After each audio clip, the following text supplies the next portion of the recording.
a video on the sauerkraut that I made a year ago.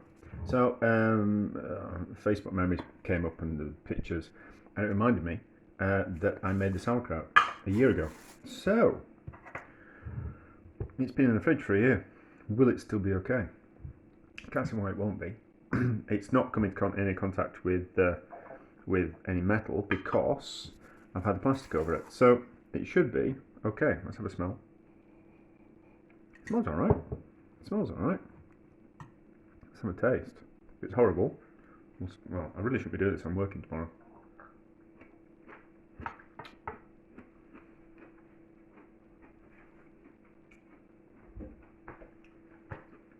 That's alright. That's still perfectly edible. So, we really should do something with it. And I have some leftovers. So, what have we got? That.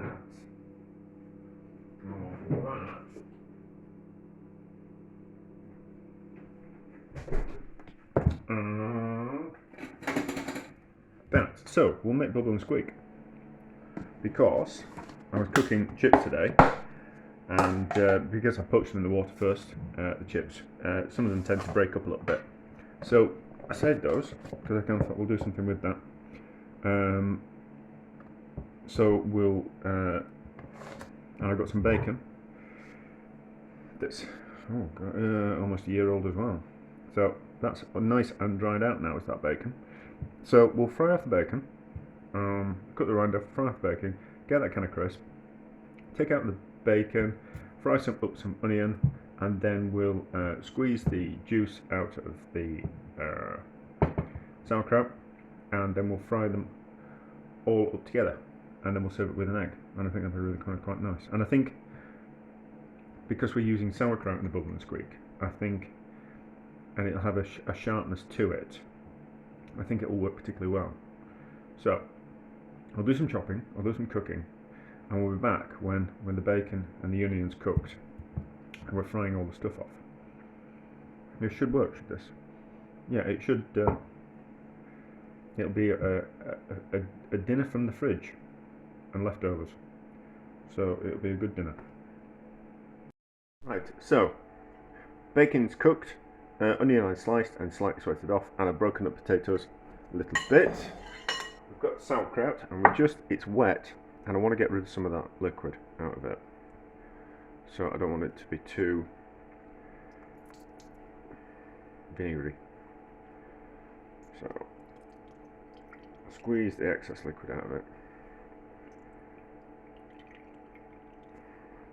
You can use that, pickled an egg in it, out of interest, and it kind of works. Although it tastes a little bit sulphury. And then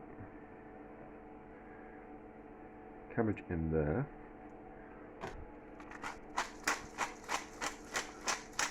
Pepper.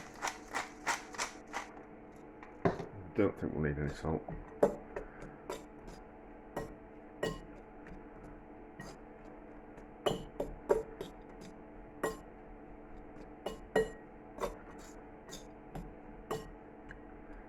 Probably need more potato than that, but not to worry. And then, using the lard from the bacon, that's what we're going to cook it in. We're going to cook it all. Am I? Yes.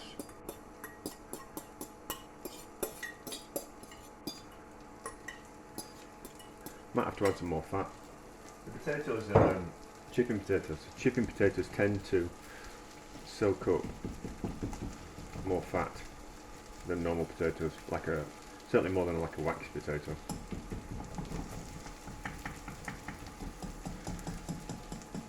So it might need some more lard at some stage. Or butter. Right, then we just fry that off until it goes crisp. Which you don't need to see. I will, when I turn it over, I'll show you then.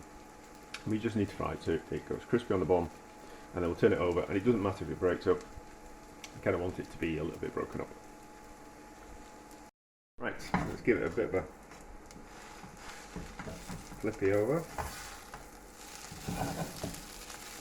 There we go, that's what we wanted. A bit more of that.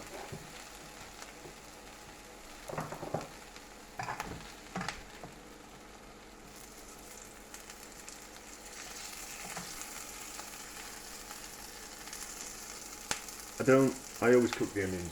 You don't have to, because you're going to fry them off in the pan. It's just I don't like any kind of hint of raw onion in flavour. It's just not something that I like. So, form that into a cake again, and repeat the process.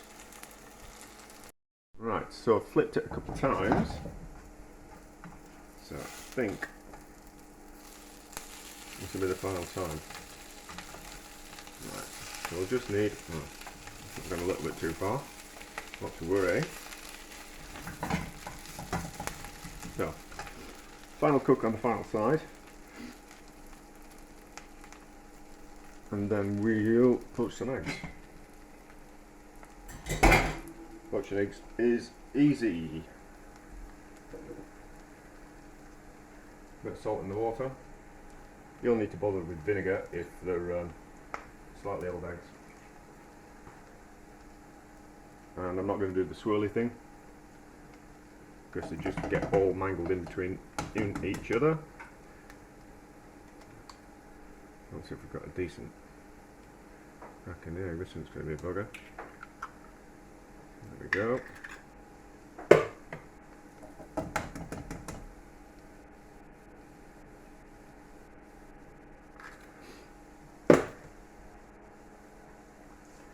Let it turn up a little bit.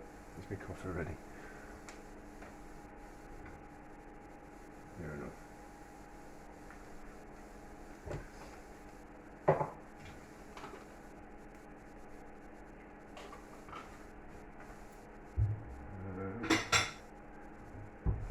In a bulk, something like an animal.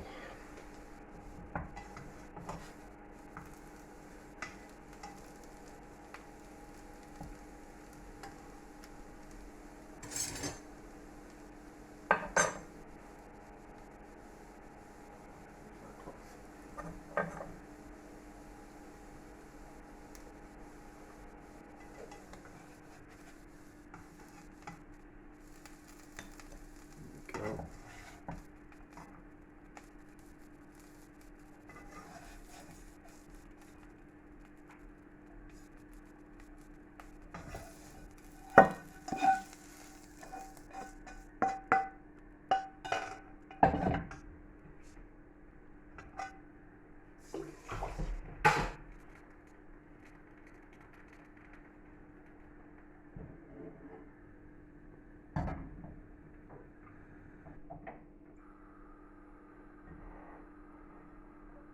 So I don't really have any tips for poaching eggs.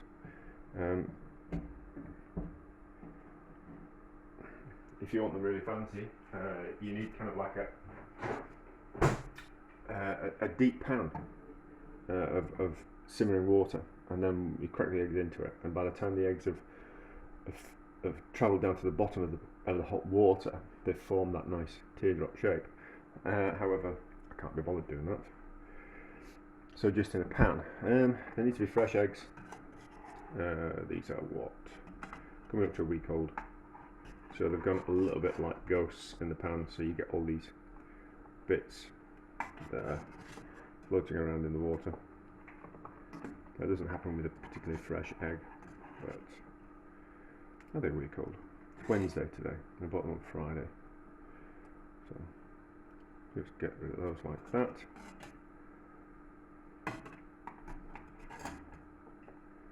And it's just a case of gently pressing them. Don't overcrowd the pan either, otherwise they'll just end up mixing into each other. that's ready. Just a case of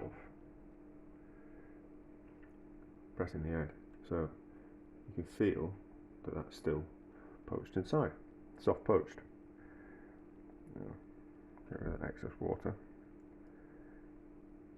I don't want that in my breakfast. Same with the other one.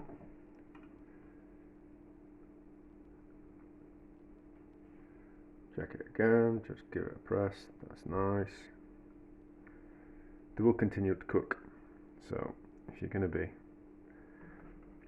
can't cook a lot, you need to cook them quickly, a few at a time, so that's fine. There we go, what I did with year-old sauerkraut, which is, excuse fingers, delicious.